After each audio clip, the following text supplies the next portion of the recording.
Hey everybody, this is Wes with Fundamental Games, here to show you kind of a speed building of a map in Dungeon Makers. And what I mean by that is I've given a couple rules videos to show icons, to show tile types, to show action sequences. So this is just going to show you building a map as though every turn I was taking was placing tiles, and kind of how that works with the point system. So we're just going to use this guy to represent points. We'll put him on the start tile. You'd be playing against another player who would be building their own map at the same time, but I'm not going to show you both maps. I'll do a playthrough game for that.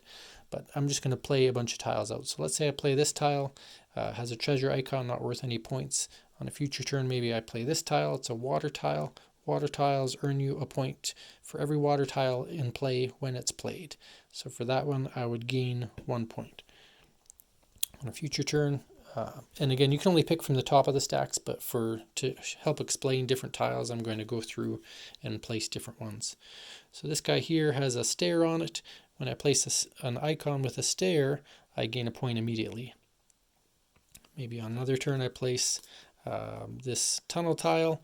Has a trap on it. I don't get points for traps when they're placed. I only get them at the end of the game. Place another one. We'll do another example of a trap tile. Now, I couldn't place this here because the pathway is not connecting. So when you place a tile, you must have it placing so that all pathways connect either out to the open or to an adjacent tile. You can't just have it float or hit a brick wall, so to speak. So let's do a few more examples. And again, from the center tile, you can only go 2 tiles up, down, left, or right and form a square in a virtual 5x5 grid. So that's another thing to be aware of as replacing tiles. So 4-way tiles are very beneficial because of that. When I place treasures, I don't get points until the end of the game for those. When I place chambers or encounters, again, don't get points till the end of the game for those. So I'm just kind of building out my dungeon as though these are the tiles that I had drafted throughout the game, making different decisions along the way. But maybe at some point I play another water tile. So when I play a second water tile, I get 2 points instead of 1. So I would move 2 points up this track. If I play a puzzle tile, I get 2 points immediately. If I play another puzzle tile, I get 2 points for the puzzle tile and another point for it being adjacent to a puzzle tile. So I would gain 3 points. So you can see here throughout the game, there are ways that you can earn points during the game just with tiles alone. Chasm tile I can place anywhere, even if it doesn't connect. It's kind of like a wild tile. Don't get any points when it's placed. Maze tiles, I get a point when a maze tile is placed, so we're going to put that one there and I would gain a point. If I were to do a move action, so let's say I took a move action and moved this over here later in the game because I thought it would be more beneficial to me. So I do a move action, I would gain a point for that move action because it's a maze. Same thing for puzzle tiles, you get bonus points for moving those. And you get a point just for doing the move action by itself. We'll play another tile here, just a double treasure tile. Don't get any points when I place it, but it's a nice little corner piece. And leaving pathways out to the open on your borders is not a good idea, but sometimes you don't have a choice. Place a few more tiles. We're almost done building out this dungeon. I'm going to build a full 5x5 so you can see what that's like. We need another corner tile there, and we'll finish it off with a dead end there. Now this tile, I just placed a stair tile. When I place a stair, I gain 1. Not stair tile, but stair icon. All right, place this encounter here. Now that might look illegal because of the pathway, but it's a chasm, and chasms do not have to connect. So I could gain extra points by connecting, but maybe when I chose that tile, I had limited options. We'll say I play this puzzle here. When I play it there, I get 2 points for the puzzle. And if it was connected to that puzzle, I would gain an extra point. But because it's not connected, I do not. Maybe we'll play that one there. That has a staircase, so I would gain a point. All right, play a few more tiles just to finish this up. We'll make it look pretty. So again, borders, I gain a stair. Pathways can connect outside your border. Just leaves an opening for your opponent.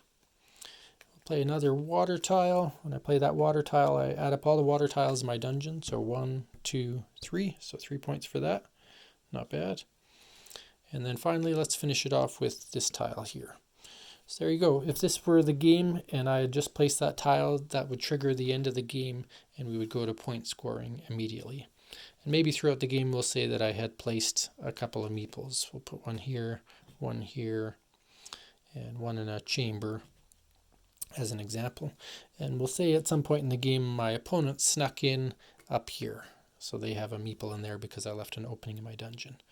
So now what we would do is at the end of the game, my opponent and I would score. Now you can't see my opponent's dungeon because we didn't play a full game, but I can show you how the scoring system works at game end. So throughout the game I accumulated 20 points just by placing tiles. At the end of the game we go through the scoring system and I'll show you the tile that has that. So usually I start with the tiles. So for tunnel tiles, don't get any points there. Chamber tiles, worth a point if one of your minions is on it at game end.